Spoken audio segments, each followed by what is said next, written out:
G'day Point viewers, and welcome to the first podcast for the Point for 2010. There has been a lot of news going on like that, but I want to use this podcast to sort of broadcast what I think will be the artists to watch on the Sunshine Coast this year. A lot of people I asked on the Facebook fan page, thank you for all those that have signed up to, who they thought would be ones to watch, and I've considered that a lot, as well as ones that I've seen over the last year and I've heard about.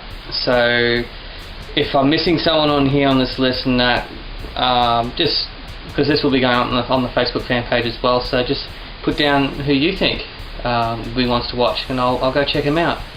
In metal stakes in 2010, I mean, the Sunshine Coast has got a lot of metal bands, and there are bands that are already doing sort of pretty sort of good things in the last year or so. I mean, you got Panda who have just been getting gigs everywhere, and Elliot, you're doing a good job, mate, for managing that. And you've got like the Ailment. They're just every single gig I see on the Sunshine Coast that is metal, they seem to be appearing. Signal the Firing Squad, those guys are giants. But the ones to watch this year, I think one will be Inhaled. I've seen these guys twice now, but the last time I saw them was at the last live at the Rolling Rock that Technical Simplicity and Dawn Heist and Simmer Day played, and they had the new lineup with Dez from Blunt Object, if you guys remember that band from the early 2000s. They were a big metal band on the coast. Tell you what, that's improved their sound somewhat. So they'll be ones to watch, and I'm pretty sure Mick will be wanting to get those guys down there with a full frontal Sunshine Coast assault down to Brisbane, which will be interesting to see. But there's another band that I've seen that I think, given the right sort of push behind them, I reckon they'll definitely start doing some big things this year, and they are Idle Theory.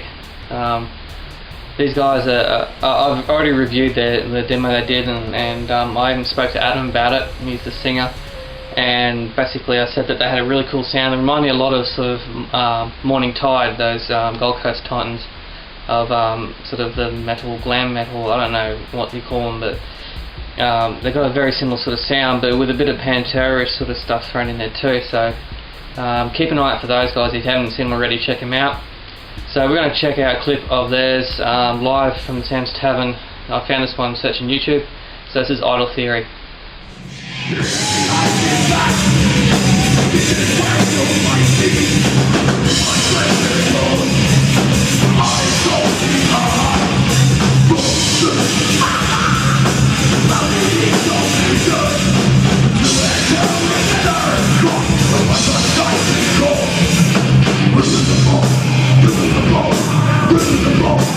Right, in the rock stakes, or the heavy rock sort of stakes, my mate Tonksy, used to be a big sound guru up here. He's down in Melbourne now, but he pointed out Georgie and Ivy to me, and those guys, even though they haven't done much in the last year, so they'll be onto things this year. They're playing the End of Summer Stomp on Saturday night, along with a whole shitload of other bands, but they definitely want to check out.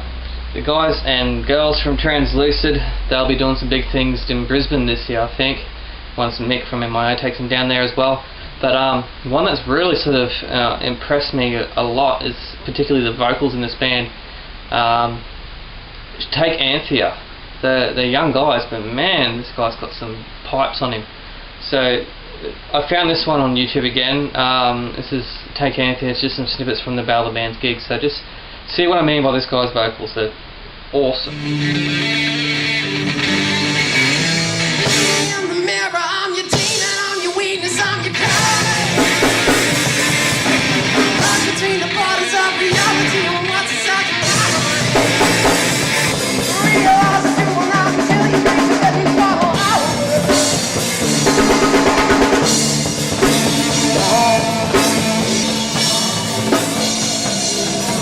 Okay, in the blues and roots section, I mean, there's a huge scene on the Sunshine Coast of blues and roots, but I know that the Floating Bridges are dropping a new EP this year, and those guys, I mean, they've been added to the Great Noosa Campout.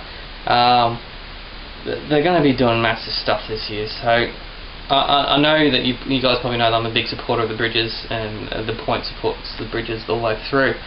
But yeah, if you have not seen them yet, and even if you don't dig that sort of urban hippie root sort of stuff, man, these guys will get you dancing. Seriously, they are that good. And I'm not one for blowing my own trumpet, and I do mention technical simplicity a bit and that sort of stuff, but I'm not going to mention that. The band that Rowan Nishke has put together with his brother Cale from the Bridges and myself, that we call ourselves those Old Souls. I've got a pretty good feeling about this one. I haven't played blues in a long time. I used to play it when I was younger, and we had our first gig at the Music Cafe last Sunday night, and that thing went off. So keep an eye out for Those Old Souls. A bit of plug. Anyway, this is Those Old Souls and Monster.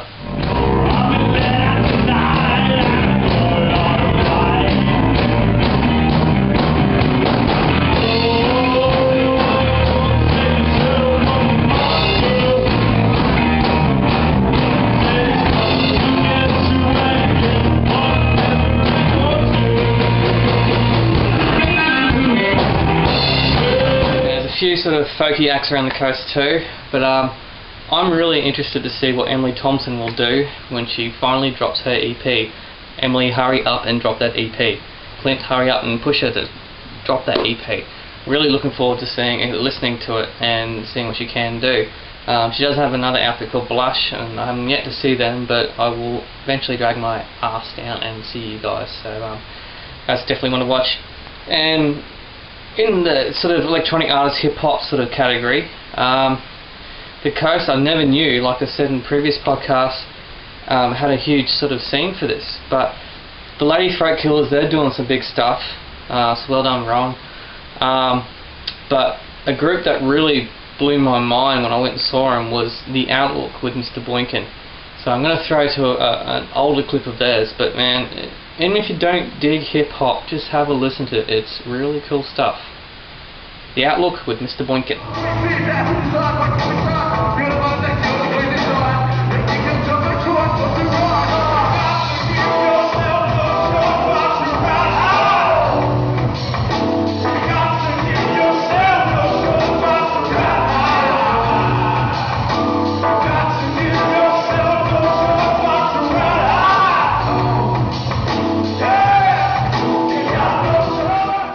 Okay, venues wise this year, and now with the Sands Tavern going, and the Rolling Rocks are saying no more to the live at Rolling Rock things, Kings Beach Tavern, we rely on you now to start putting on some good stuff, and I already have, but the ball's in your court.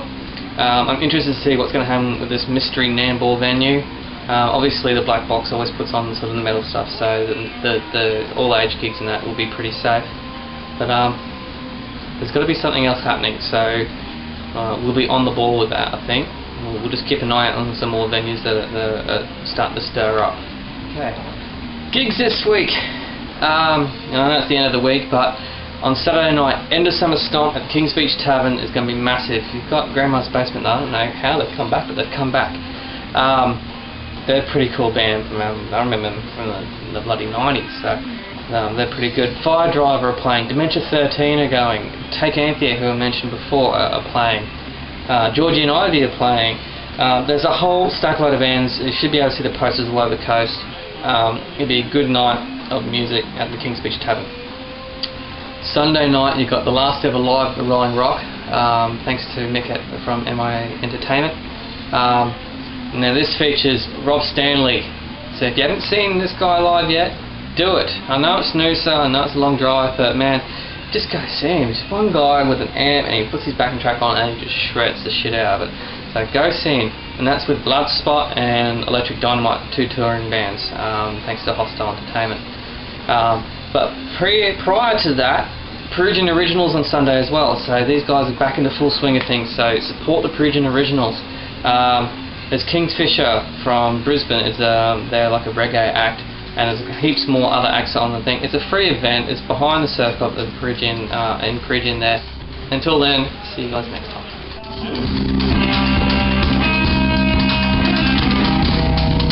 This Mr. Reese Fox on the page.